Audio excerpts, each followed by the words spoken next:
De YouTube, bienvenidos a otro vídeo de C. Carrión Márquez sobre medicina. Hoy en concreto os voy a explicar un esquemita de las polineuropatías. En concreto vamos a ver las generalidades y luego veremos algunas polineuropatías de tipo agudo. ¿De acuerdo? Bien. Aquí en naranja, en estos dos posts, os pongo el esquema que vamos a ir siguiendo durante el tema. Y primero vamos a ver los tipos de fibras nerviosas que hay, que veremos que hay dos, que son la mielínica y la amielínica. Luego veremos el concepto de polineuropatía, qué es una polineuropatía, cómo se expresa, etcétera. La clínica que da, vamos a verla por niveles para ir más o menos ordenados, que sería sensitiva, motora, autonómica y reflejo osteotendinoso, como marcan las siglas, reflejo osteotendinoso. Bien, como punto 4 veremos el síndrome de Guillain-Barré, ese pertenece a las polineuropatías de tipo agudo, y después veremos la porfiria aguda intermitente, también perteneciente a las polineuropatías de tipo agudo. Bien, dentro del síndrome de Guillain-Barré, lo que vamos a ver es el concepto, la incidencia y la etiopatogenia, la clínica, el diagnóstico, que lo vamos a hacer con el líquido cefalorraquídeo y la electromiografía, la evolución y pronóstico y el tratamiento. Bien, pues dentro de la porfiria vamos a ver más o menos los mismos puntos. Concepto, incidencia, fisiopatología, clínica, diagnóstico y tratamiento. Bien, pues teniendo esto claro, empezamos, vamos al lío. Bien, como os decía, como punto 1 veremos los tipos de fibras nerviosas. Lo primero que tenemos que saber es que tenemos dos tipos de fibras. Una fibra amielínica, es decir, que no posee mielina dentro de su axón, y la fibra mielínica, que sí que tiene axón con mielina. ¿De acuerdo? Lo pinto aquí de color negro. ¿Por qué se caracterizan? Pues lo primero, si estáis viendo, la diferencia que salta a la vista es que la mielínica va a ser más fina, puesto que no tiene ese recubrimiento de mielina, y la mielínica va a ser más gruesa, puesto que sí lo tiene. ¿De acuerdo? Bien. Primera diferencia hecha. Ahora vamos a ver lo que realiza la fibra amielínica. La fibra amielínica se encarga de la sensibilidad termoalgésica, es decir, la que se relaciona con los cambios de temperatura, es decir, con los fenómenos térmicos. Y también se encarga de los estímulos nociceptivos. Bien, esos estímulos nociceptivos son los que recogen el dolor. Bien, después, ¿qué hace? También engloba la fibra autonómica, luego lo veremos. En cuanto a la fibra no mielínica, que es de la que estamos hablando, tenemos que saber que es más lenta y más imprecisa. ¿Por qué? Porque lo que hacen, para explicarlo rápido, los recubrimientos de mielina es saltar la información de un nodo de estos a otro. ¿De acuerdo? Entonces va más rápida que si solamente va en línea recta como aquí. Bien, como último punto, como hemos dicho, recoge tanto el dolor como la disautonomía. Bien, pasamos a la fibra mielínica. Dentro de la fibra mielínica se va a encargar de la sensibilidad del tacto y de la propiocepción. Es decir, va a recoger la información táctil y la que nos informa al cerebro de en qué posición está el cuerpo, el brazo o lo que sea, ¿vale? Bien, la propiocepción es la orientación de nuestro cuerpo sobre el espacio, para que lo tengáis más o menos claro. Bien, pues cuando se produce una lesión, se va a producir una lesión, por lo tanto, de la propiocepción, pudiendo provocar lo que se denomina ataxia. Ataxia es como una incoordinación, así explicado rápido, que puede ser tanto sensorial como propioceptiva. Y luego tenemos que decir que, como he explicado antes, como tiene las vainas de mielina, la conducción va a ser más rápida. Bien, pues como veis ya hemos visto el primer punto, que eran los tipos de fibra. Ahora vamos a ver el concepto de polineuropatía, ¿de acuerdo? Y la clínica que produce. Bien, pues ¿qué es una polineuropatía? Pues lo primero que tenemos que tener en cuenta es que la polineuropatía se va a producir una afectación de varios nervios. Este es el esquemita, si miramos el muñeco lo vamos a entender muy bien. Varios nervios, como veis pongo 1, 2, 3, esos son los nervios, ¿de acuerdo? Es de instauración lenta, es simétrica y bilateral, es simétrica, como veis, y aparece en los dos lados, y bilateral, ¿de acuerdo? Y generalizado con predominio distal, es decir, empieza en las partes distales, como pinto aquí en negrito. Bien, va a dar sobre todo alteraciones sensitivas, motoras y autonómicas. Bien, como las alteraciones sensitivas y motoras, pues he pintado aquí como una línea de movimiento para que os acordéis, motora, ¿lo veis aquí? Bien, propiocepción en el espacio, nocicepción, una aguja pinchando porque recordad que era la del dolor, y la termoalgesia, los cambios de temperatura, por eso he puesto un fuego. Así que, repasando el concepto rápido, sería que afecta, una polineuropatía es una patología que afecta a varios nervios, es de instauración lenta, es simétrica y bilateral, predominio distal, ¿de acuerdo? Hay alteraciones tanto motoras como propioceptivas, como nociceptivas, como termoalgesia, ¿De acuerdo? Perfecto. Una vez visto esto, pasamos a, como os decía antes, la clínica por niveles. Como he explicado antes, íbamos a verlos por sensitiva motora, autonómico y reflejo osteotendinoso, que como recordaréis antes lo escribía como ROT y una S pequeñita. Reflejo osteotendinoso. Bien, empezamos. En cuanto a la sensitiva, pues hemos dicho que produciría un cuadro tanto bilateral como simétrico como distal y va a producir un cuadro típico, pregunta de examen en muchos de los exámenes que podría hacer, que se llama en guante y calcetín. Bien, en cuanto a los síntomas, tenemos síntomas tanto por defecto como por exceso. Los síntomas por defecto son la hipoestesia, la hipoalgesia, la anestesia y la ataxia sensitiva. ¿De acuerdo? Es decir, va a haber una disminución de todas las sensaciones que van a llegar por ese nervio. Y por exceso, pues puede estar la paresia, que es un hormigueo, el dolor neuropático, la hiperalgesia y la alodinia. La hiperalgesia y la alodinia son trastornos en los que, por ejemplo, tenemos un estímulo no doloroso, es decir, nos tocan, por ejemplo, para llamarnos la atención al hombro y eso en verdad no duele. Bien, pues estas personas que tengan una alodinia o una hiperalgesia sí que van a notar dolor, ¿de acuerdo? Y luego, el concepto de hiperalgesia es que un dolor normal, de una intensidad leve, estas personas lo van a exagerar más, es decir, le va a provocar un dolor más intenso, ¿de acuerdo? Esa es la diferencia entre alodinia e hiperalgesia. Alodinia, algo que no duele, se convierte en doloroso. Hiperalgesia, algo que duele poco, se convierte en un dolor muy fuerte, ¿de acuerdo? Bien, pasamos a los motores. Pues los motores lo mismo, tenemos parte negativa, parte positiva. Parte negativa, pues tiene una debilidad distal que produce una parálisis y una paresia, es decir, se puede llegar a producir una atrofia, pero es por desuso, ¿de acuerdo? Bien, y luego, en cuanto a positivo, por exceso, sería fasciculaciones, es decir, el músculo empieza a tener como pequeñas contracciones, mioquimia y calambre. Bien, en cuanto a los que son autonómicos, pues autonómico quiere decir que funciona por sí solo. Entonces, acordándose de eso, ¿qué cosas pueden funcionar solas en el organismo sin que las controlemos conscientemente?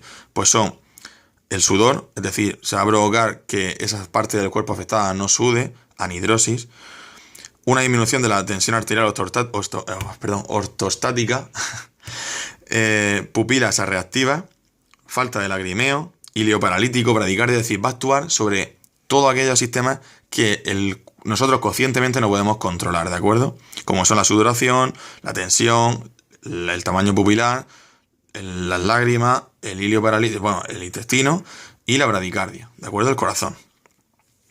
Perfecto, en cuanto a los reflejos osteotendinosos, pues tenemos que decir que va a producirse una disminución de los reflejos osteotendinosos, provocándose una hiporreflexia o una arreflexia, es decir, o se produce un reflejo muy pequeño, muy corto, o no hay, ¿de acuerdo?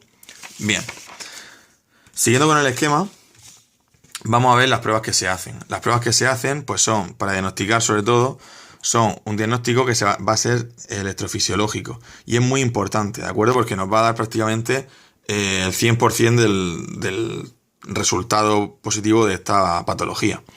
La exploración, ¿cómo se realiza? Pues se realiza con diferentes pruebas. Son pruebas muy sencillas, ¿de acuerdo? Que se pueden explorar pues directamente en la consulta, como son la sensibilidad vibratoria. Con un diapasón damos un golpecito y vemos si nota la vibración, ¿de acuerdo? Vamos a ver los reflejos osteotendinosos, acordaros, se hacen con el martillo de reflejo o con el fonendo, muchas veces lo he visto yo, dando con la campana del fonendo. Después tenemos también la sensibilidad, acordaros que puede ser nociceptiva, termoalgésica, táctil, etcétera. ¿De acuerdo? Bien, pues eso va a ser la exploración básica. Y otras ya nos meteríamos en las pruebas. Las pruebas van a ser la electromiografía y la electroneurografía. ¿De acuerdo? Esas pruebas las explicaré en otro tema, porque son pruebas que hay que explicar, pues cómo asciende la onda, etcétera, y es muy complejo y no quiero hacer un tema muy largo. Así que bueno, a grandes rasgos sería esto. De todas maneras os dejaré el link, por si luego cuando haga el tema lo subo, lo pondré aquí el link, ¿de acuerdo? Y podréis picarle y ir directamente. Bien, ¿cómo evoluciona? Porque no sabemos cómo evolucionan estas polineuropatías. Bien, pues tenemos que saberlo. Primero, la duración en una aguda va a ser menos de 4 semanas. En una subaguda, de 4 a 8 semanas. Crónica, más de 8 semanas. Y luego están las recidivantes, que pasa, se quita y así. ¿De acuerdo? Bien, tenemos que tener en cuenta que esta patología puede despistarnos. ¿Por qué? Pues porque hay veces que comienzan a nivel proximal. Si os recordáis el muñequito que pintaba antes, os lo pongo aquí, el predominio era distal, ¿de acuerdo? Bien, pues en ocasiones raras puede empezar por proximal, ¿de acuerdo? Y van llegando cada vez más rápido.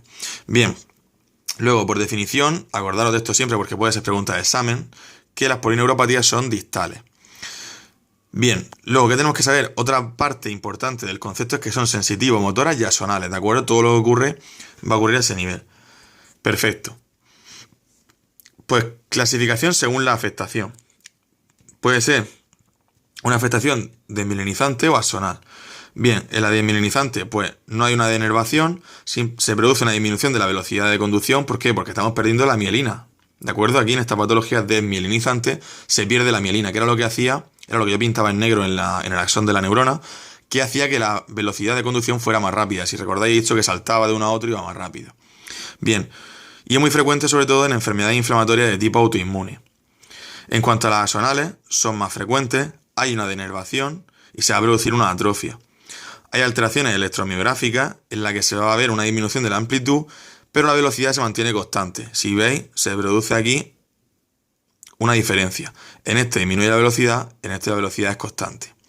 Aquí os he hecho un pequeño cuadro rápido. Las que son desmielinizantes, ¿hay denervación? No. ¿Disminuye la velocidad? Sí. En la axonal, ¿hay denervación? Sí. ¿La velocidad qué hace? La velocidad se mantendría constante, ¿de acuerdo? O aumenta, depende, pero más bien constante. Bien. Ahora, dentro de las desmielinizantes, como os comentaba en el esquemita, vamos a ver las agudas, ¿de acuerdo? Dentro de las polineuropatías desmielinizantes veremos las agudas, que eran el síndrome de Guillain-Barré y la porfiria aguda intermitente. Bien, empezamos con el síndrome de Guillain-Barré. ¿Y qué es el síndrome de Guillain-Barré? No os asustéis por este dibujito porque ahora lo vamos a entender. Es que la definición es un poco compleja si no se entiende, y con este esquema lo vamos a ver muy rápido, ya veréis. Bien, pues el concepto, como veis aquí en el lado, os pongo paso a paso cada uno de los puntos que he dicho que íbamos a seguir para que no os perdáis. Perfecto. Pues dentro del síndrome de Guillain-Barré tenemos que es una polirradiculoneuritis, como veis la palabra es difícil, pero tiene su sentido, aguda, porque ya hemos dicho pertenecía a la polineuropatía aguda, motora, ascendente de origen autoinmune. Bien, si recordáis, os he explicado hace 10 segundos que las desmielinizantes, que son las dentro de las que pertenece al síndrome de Guillain-Barré, eran por enfermedades inflamatorias y autoinmunes. Como veis aquí en la definición ya aparece que es de origen autoinmune. Perfecto. Siguiendo con el diagrama típico de la polineuropatía, comienzan en miembros inferiores y distalmente, ¿de acuerdo? Como pintaba en el muñequito de antes. Bien, vamos al esquema. Hemos dicho que era una polirradiculoneuritis. Poli, mucho, ¿vale? Afectación de muchas fibras. Radículo viene del término de médula, ¿de acuerdo? Y neuritis es del término neurona. ¿Y las neuronas dónde van? Al cerebro, ¿de acuerdo? Bien, pues por eso pinto la médula y un cerebro, ¿de acuerdo? Bien, pero es que además hemos dicho que era aguda. Aguda ya lo sabemos. ¿Por qué? Porque lo hemos dicho que pertenecía a las enfermedades de tipo polineuropatía desmielinizante aguda. Y es de predominio ascendente, es decir, va hacia arriba. Por lo tanto, pinto flecha hacia arriba. Y es afectación motora, ¿de acuerdo? Además se produce en miembros inferiores y distalmente. Por eso pinto miembros inferiores, tipo ascendente. Además, al pintar los pies, os acordáis que es motora. De todas maneras, lo pintan amarillo en la parte anterior de la médula, que es la que pertenece a los movimientos, es decir, la motora. Y fibra ascendente, ¿de acuerdo? Perfecto. Ese sería el esquema. Como veis, acordando de eso, ya podemos decir que, repetimos, síndrome de Guillain-Barré es una polirradiculoneuritis aguda, motora, ascendente, de origen autoinmune, porque hemos visto antes que era de ese tipo, y de tipo motor, ¿de acuerdo? Con predominio en miembros inferiores. Muy fácil, ¿lo veis? Bien. Es la causa más frecuente también de parálisis flácida generalizada aguda y de polirradiculoneuritis aguda. Como veis, el predominio, aquí lo he remarcado otra vez, es motor. Acordaros porque esto puede ser pregunta de examen. Síndrome de Guillain-Barré, predominio, motor. ¿De acuerdo? Motor. Bien, en cuanto a la incidencia y la etiopatogenia, es de 0,7 a 2 casos por cada 100.000 habitantes año. La causa, pues la causa, como os he dicho antes, puede ser autoinmune, aunque también la están relacionando con enfermedad o estrés. En cuanto al... Se puede relacionar también con virus, como son también luego el Campylobacter, bacterias como son el Campylobacter, otras infecciones como son el Mycoplasma pneumoniae, las vacunas, cirugías, traumatismo como el traumatismo craneoencefálico, lupus eritematoso, linfoma, un montón de cosas que para recordarlas simplemente he pintado aquí este esquema también muy fácil. ¿De acuerdo? Si tenemos que estudiar nuestra lista de la compra, yo no soy partidario de estudiar mi lista de la compra, no me gusta y me parece absurdo porque se olvida. De todas formas lo he hecho más fácil con esto. Virus, bacterias, vacunas, cirugía, un casco con un golpe, traumatismo craneoencefálico, ¿de acuerdo? Y ya, pues, los otros son, pues, como sabéis, infarto agudo de miocardio, anestesia, bueno, eso ya, pues, le doy menos importancia, ¿de acuerdo? Pero que sepáis que están. En cuanto a las manifestaciones, pues, hemos dicho que era de predominio motor, vamos a verlo. Hay una debilidad simétrica, ¿de acuerdo? Con un origen e inicio distal, miembros inferiores, acordaros, que va ascendiendo hacia proximal. Pasa, por tanto, de miembros inferiores a miembros superiores y puede afectar tanto a la respiración como a la mímica de la cara como a la zona vulvar. ¿De acuerdo? Se produce el daño. Un rayito, siempre que pinta un rayito es daño. ¿De acuerdo?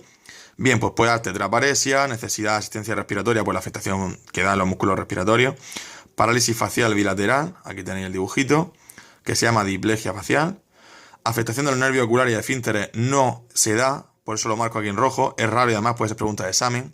Se afecta, recordad, la cara, ¿de acuerdo? La facies, pero no se afectan los nervios oculares ni los esfínteres. Es decir, el hombre o la mujer a que le pase esto puede mantener un tono en el esfínter bueno. Y sí que va a haber areflexia. Es decir, los reflejos osteotendinosos van a estar negativos. ¿De acuerdo? Bien. En cuanto a la sensitiva, pues tenemos que hay paresia en el 85% y es muy frecuente sobre todo al inicio. Después tenemos déficit sensitivos mínimos, afectación de la sensibilidad profunda, ataxia y dolor y disfunción del sistema autónomo. Lo que hemos visto antes. Bien. Como os decía, el diagnóstico lo vamos a hacer sobre todo también con el líquido cefalorraquídeo. Y es que siempre, esto lo remarco en rojo, siempre que tengamos sospecha de que pueda haber un síndrome de Guillain-Barré, siempre, punción lumbar. No es discutible, o sea, se hace siempre, ¿de acuerdo? ¿Por qué? Porque el daño que se puede producir puede ser muy grave. Y si lo pillamos a tiempo, pues no tanto. Bien, se va a producir también una disociación albúmino-citológica en el líquido cefalorraquídeo, va a haber un aumento de las proteínas y va a haber ausencia de células. Sí que podemos ver anticuerpos antigangliósidos, porque eso se piensa que también es una enfermedad autoinmune.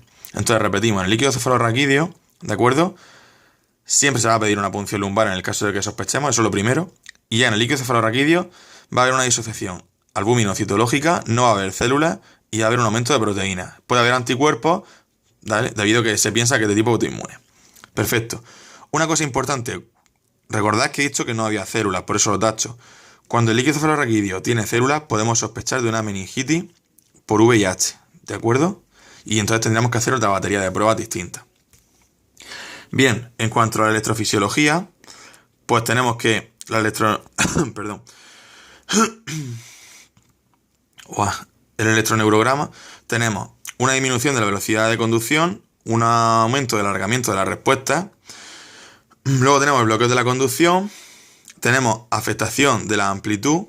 ¿Por qué? Porque se ha producido un daño axonal secundario y va a disminuir la amplitud de los potenciales.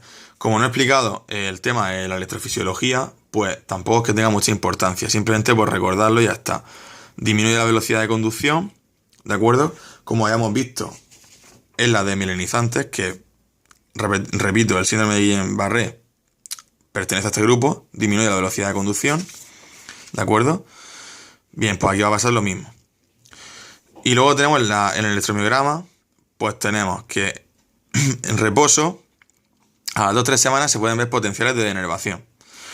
Bien, luego tenemos la evolución y pronóstico. Pues dentro de la evolución o pronóstico tenemos que a los 3-4 días, pues va a dar algo de clínica, pero luego pasa a las 3-4 semanas y podemos distinguir dos fases. Una fase en meseta o estable, sobre todo a las 2 semanas, y una fase de recuperación, ¿de acuerdo? Entre las 4 semanas y el año, aproximadamente. En el 85% suele haber una recuperación completa y buena. Buena quiere decir que pueden quedar secuelas, pero muy ligeras y que no interfieren en la calidad de vida. El 20% tiene una curación total. Sin embargo, ¿vale? El 65%, que es lo que os decía, puede tener torpeza, debilidad, es decir, unas manifestaciones que no le impiden realizar una vida normal, pero sí que, bueno, pues no es una recuperación completa al 100%, ¿de acuerdo? Y luego tenemos que un 5% ya sí que tiene secuelas invalidantes, es decir, que no podría valerse por sí mismo. ¿Cómo se considera mal pronóstico en esta enfermedad? Pues se considera que la enfermedad es severa desde el inicio, que el paciente sea anciano, que necesite ventilación, como recordaréis, y yo lo he marcado antes en un dibujito, se afectaba a los músculos respiratorios, que tenga lesión axonal, que tenga una neuropatía axonal sensitivo-motora de tipo agudo, ¿de acuerdo? Y muy importante, y puede caer en el examen, que haya un retraso en el tratamiento. Por eso decía que siempre en las pruebas, ante una sospecha, siempre la prueba, ¿de acuerdo? La punción. Bien, y en cuanto al tratamiento, pues damos profilaxis antitrombótica, una nutrición adecuada, una rehabilitación precoz. Lo más importante yo creo que del tema, vamos, en cuanto al tratamiento de esta patología es una rehabilitación buena y rápida junto con un diagnóstico bueno y rápido, sería lo más importante. El tratamiento pues se puede dar un inmunomodulador, ¿de acuerdo? Pero solamente va a ser efectivo las 2 primeras semanas. Se puede hacer por lo tanto una plasmaféresis y meter inmunoglobulina por vía intravenosa. Y luego podemos dar esteroides, ¿de acuerdo? Para disminuir esa respuesta tipo inmune. Bien, pues esto sería el síndrome de Guillain-Barré y ya nos queda muy poco, ¿de acuerdo? Ahora vamos a ver el otro tipo de patología que os decía, que es la porfiria aguda intermitente y en el cual seguimos el mismo esquema. Concepto, incidencia, fisiopatología, solo que esta es más rápida y más fácil de entender. Bien, ¿qué es una porfiria? Pues una porfiria va a ser un déficit de enzima encargada de la síntesis del grupo hemo, es decir, que está en la sangre, ¿de acuerdo? Bien, incidencia es muy infrecuente, pero en Murcia se están viendo casos, por lo tanto, yo como soy de la Universidad de Murcia, pues lo pongo porque va a ser importante y nosotros aquí sí la damos. Bien, tenemos también la fisiopatología. Pues dentro de la fisiopatología tenemos que saber que es una enfermedad autosómica dominante, AD, si lo queréis abreviar, ¿de acuerdo? Puede aparecer como una forma de porfiria latente y esa forma autosómica dominante se caracteriza por un déficit, ¿de acuerdo?, de una enzima que se llama la porfirinógeno desaminasa. Antes tenía este nombre raro que se escribe con la sigla HMBS, ¿de acuerdo? Yo, sinceramente, me parece mucho más fácil este nombre y solo me acuerdo de la sigla HMB. No sé por qué, pero se me quedó. Lo siento, ahí no tengo ningún truco. Pero bueno, porfirinógeno desaminasa, ¿de acuerdo? La cosa es fácil. Si se llama porfiria, es fácil acordarse de porfirinógeno y ya está. ¿De acuerdo? Bien. Pues los factores desencadenantes van a ser el estrés, el ayuno, alteraciones hormonales, fármacos, ¿de acuerdo? Bien. ¿Qué pasa en esta enfermedad? Lo que está pasando es que esos factores desencadenantes provocan la formación del grupo hemo, es decir, un brote de formación del grupo hemo. Bien, ¿qué pasa? Que la enzima que se encarga de la formación del grupo hemo es la ALA sintetasa, ¿vale? ALA sintetasa, ALA S.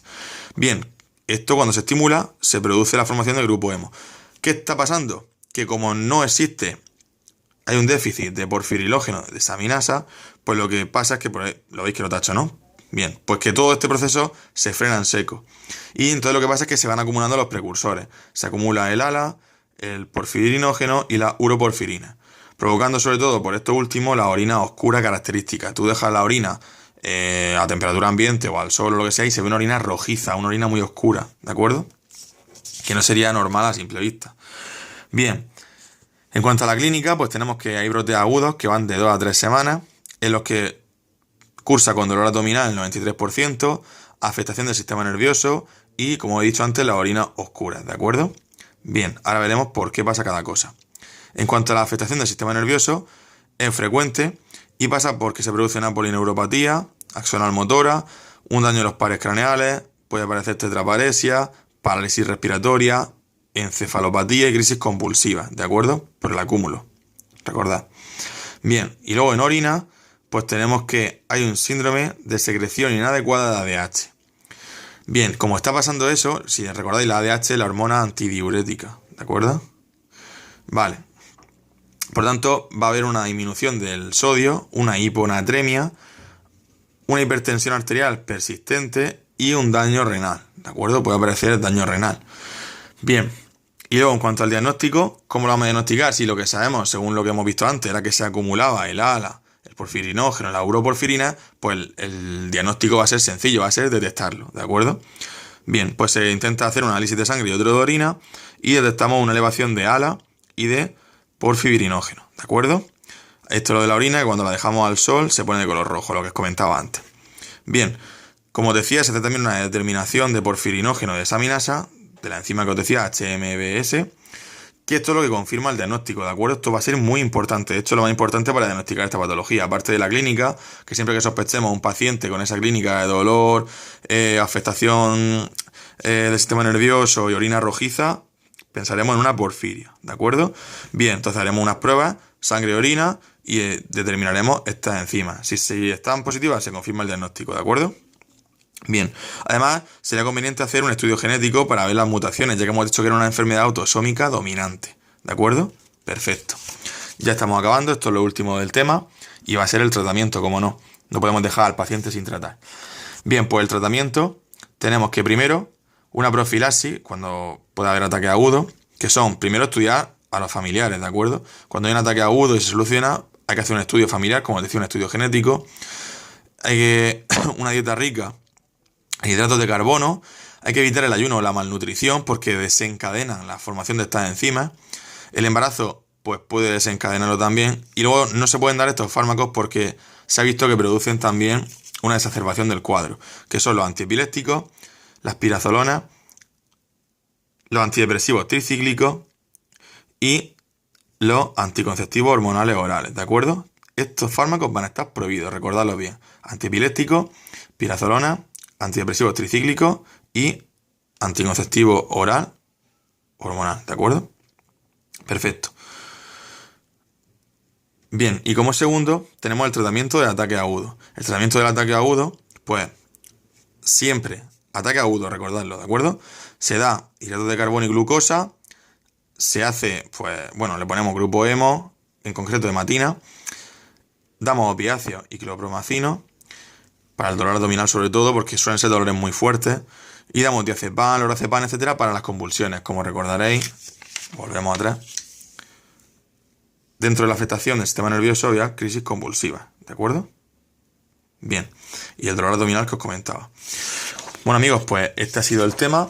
Como veis, un tema sencillo, es un poco largo, un poco denso, pero la verdad es que creo que el tema eran 19 páginas, está condensado en 2 hojas y media. Y bueno, os dejo aquí si queréis, mientras que hablo, el esquemilla del tema, ¿de acuerdo? Así podéis verlo. Y bueno, pues espero que este vídeo haya sido sencillo dentro de lo que cabe. Es un vídeo un poco más largo de los que suelo subir, pero es un tema denso, quería explicarlo bien. Y bueno, espero que haya servido. Si os gusta, como siempre, por favor compartid el vídeo, porque hay mucha gente que estudia medicina y este tema es denso y no... Vamos, yo creo que lo pueden entender mucho mejor por este vídeo que leyéndoselo ellos. Entonces, pues me gustaría por favor que compartierais el vídeo. Si os gusta, dale a like, comentadme si os gusta el vídeo, si no, cómo podría mejorar, cómo no. Todas esas cosas me gustan porque me ayudan a mejorar a mí. Y bueno, si os gusta, suscribiros al canal para que cada vez que suba un vídeo, pues no los perdáis. Un abrazo a todos y os veo en el siguiente tema. Espero que más corto. Un abrazo y hasta luego.